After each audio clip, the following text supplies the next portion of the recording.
No, so hi, my name is Addison Burnside. I graduated 2 years ago, as Dr. Downey said, from the radio broadcasting program. And I just want to say welcome. I really want to say welcome because to me, EVIT is a second home. It really is a second home. So welcome to my home. I spent a lot of time on this campus, a lot of time.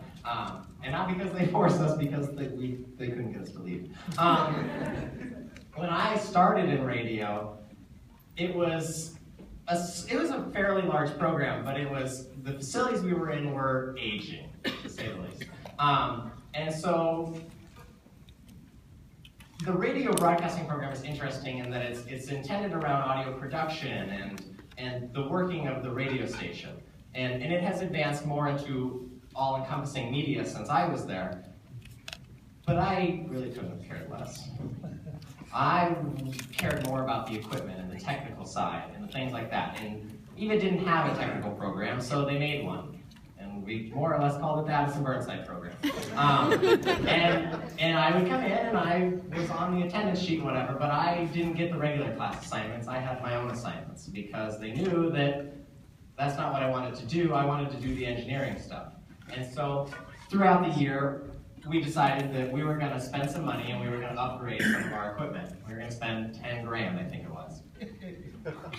Well, a year and a half later, and a budget increase of $390,000, we had built a beautiful state-of-the-art radio studio facility, which I don't know if you guys are getting a tour or not, but it's a beautiful facility, and it was lovely. I loved it. So we flew up to Vegas, Steve and I, and went to the biggest broadcasting trade show in the country, and we went and we picked out all the stuff we wanted. And he was 16. And so it was a very good project. So through all of that, the company that we ordered a good majority of broadcasting equipment from, through working with them, because I did it all myself, more or less. I pushed and got Steve's approval. And built it all. And so the company, through working with them, said, "We want you to come work for us." I said, "Wow, I gotta go to school." Well, then come work for us part-time and go to school here. So that's what ended up happening. I go to school at Cleveland State University, where I am attempting a degree in mechanical engineering. We'll see how that works out. And I work part-time for this broadcasting company doing engineering support, research, and development. And never did I think that at 19, 20 years old, I would have a job where I get a Christmas bonus. and that never would have been possible without EVIT, to be there. And EVIT is really interesting in that EVIT doesn't tell you what you're going to do or tell you where you need to go. EVIT just says, where do you want to be, and they push you in that direction. And EVIT won't get you there on your own. You have to want to be there, but if you want to be there, EVIT will put everything they have behind you and push you in that direction. And that's really what happened with me, is that I made it very far because of EVIT. Addison, tell me what you did at Christmas time. Super Bowl. So I, through high school, for 4 years, I believe, I worked for the Arizona Cardinals Football Club. And the scoreboard control department is what it's known as, which means everything but the scoreboard. It's all the jumbotrons and the sound systems and everything. So I worked there for 4 years, starting at the bottom of the totem pole, and worked my way all the way up to assistant engineer in an NFL facility. It was a beautiful facility. I loved working there. And so this past February was Super Bowl 49 here in Phoenix. So the Cardinals employed me for not only the Super Bowl, but the Pro Bowl the weekend before, and I flew out from Cleveland and was an assistant engineer for Super Bowl 49 at 20 years old. One